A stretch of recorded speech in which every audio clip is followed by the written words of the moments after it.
Remember back to when you first learned how to ride a bike? Were you able to do it alone? Did you start off doing it by yourself? Were you confident? Did you ride a two-wheel bike? I'm assuming the answer is no, because I didn't do it. I'm pretty perfect, so. When you first start to learn to ride a bike, you start to use a tricycle or a bike with two wheels. You need assistance. You often have your mum or your dad next to you to help you along the way, and siblings.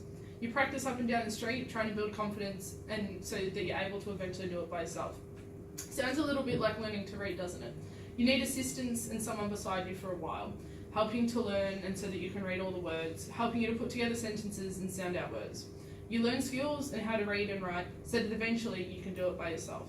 This is why I have chosen to represent my language and literacy journey with the metaphor of learning how to ride a bike.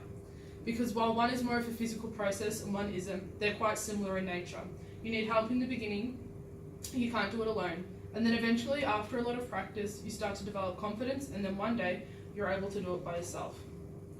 My early years were a time full of language and literacy. Some of my earliest memories include sitting at home with my mum at the park. That's actually not me.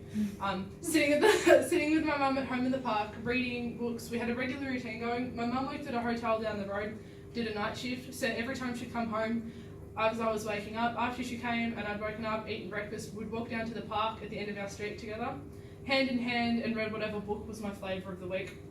It would be anything from Harry McCleary, which was amazing, to something to do with a superhero. We'd sit in the early morning sun enjoying the book. After we read, we would have a play on the equipment and then go back home before my mum would fall asleep. When my mum was asleep and my nana was busy, I'd watch kids' TV shows such as Play School and Sesame Street. I got a bit of my spoken language from watching these shows. I would even pick up certain phrases that they used, even if they didn't fit into the sentence that I was talking. I thought I was pretty cool because I could speak like Elmo spoke and use the phrases that Elmo spoke, even if they didn't fit in. So a lot of my spoken language I gained from shows like this because I watched them so often.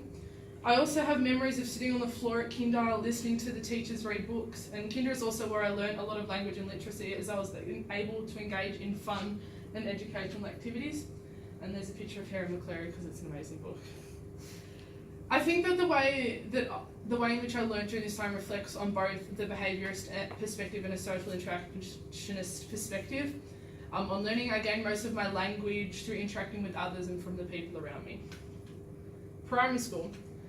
One of my favourite memories of all time was going to the library with my mum. We used to live around the corner from Mill Park Library and would go there every 3 or so weeks. We'd sit on the comfy couches, read all the different types of books that were around. I enjoyed it so much because I love the atmosphere and I love the books. With all the books I couldn't read, I would gather them up and take them home to read over the next few weeks. To be totally honest, I hardly ever read all of them, but I'd take a good old stab at it. And that kind of looks like me, but not with all those thick books.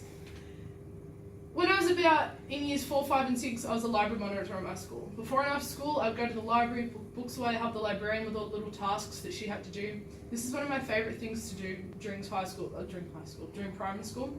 It gave me the opportunity to spend time with people similar to me, kids similar to me, and I got to see all the new books before everyone else did. While this may not seem like such a great and fun time to most of you guys, it was to me, and it was an important part of my language and literacy journey. I was exposed to different types of language, and through conversations that I had through teachers and the librarians and the different books that I was exposed to. Let's refer back to the metaphor for a second.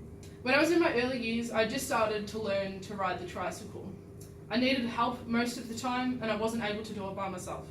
But when I was trying to get confidence up. But in primary school, it was like I'd gotten my training wheels off and started to ride the bike a little bit by myself. But I still needed help. I'd even started read by myself at every opportunity that I had. And that's just a picture of a library. Secondary school. When I reached secondary school, I continued to volunteer with the library at high school. It was a lot different to primary school though. There was a lot more books, a lot of different types of books, but I still really enjoyed it though because I was exposed to a wider range of language and literacy and picked up a lot of information. Through my exposure to the library, I joined the book club, which was probably where I met a lot of my friends in high school. I've chosen to include this because it was an important part of my language and literacy journey. It was through the book club that, as I said, I gained friends and I also got to read a wide variety of books, which helped me to learn about new things. Now, I have included that picture because it's not directly related, but it's kind of a result of my language and literacy journey because I was so heavily involved with the book club with the library I was kind of labelled like a geek by others, so I thought I'd include that because it kind of relates and was quite an important part of my language and literacy journey. I've also included a few pictures of my favourite books from school. So The Hunger Games and I'm Number 4 were kind of books that I read outside of the classroom, which I read the whole series through high school and they're amazing.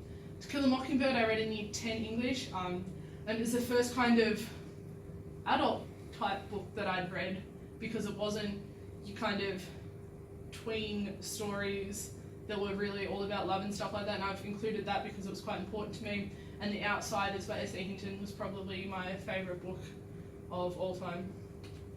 Tertiary, we're at La Trobe. So now my language and literacy journey has turned to what I'm learning at La Trobe and what I'm doing through my classes. Especially we've got BKSB, which we do in LLI, which I'm at a level 5 at the moment through BKSB, which I'm really happy about, but I'd have a few modules to do. I need to work on my grammar a lot, but I'm really good at comprehension and things like that. So hopefully within the next few weeks, by the end of the semester, I'm going to work towards that and get better at that.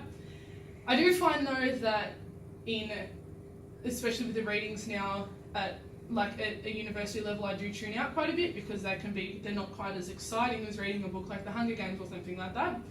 So one of my goals with my language and literacy journey in my tertiary education is to try and engage more in my readings and become more kind of excited about what I'm reading, even though it is relevant to my future career.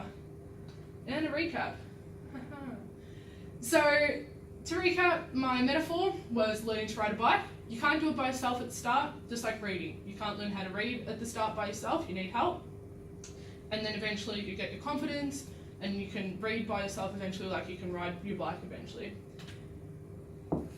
Books were such a big part of my childhood and growing up and my adolescence.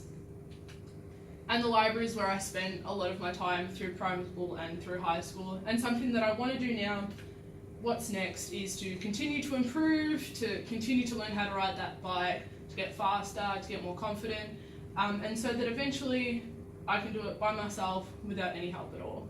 Thanks.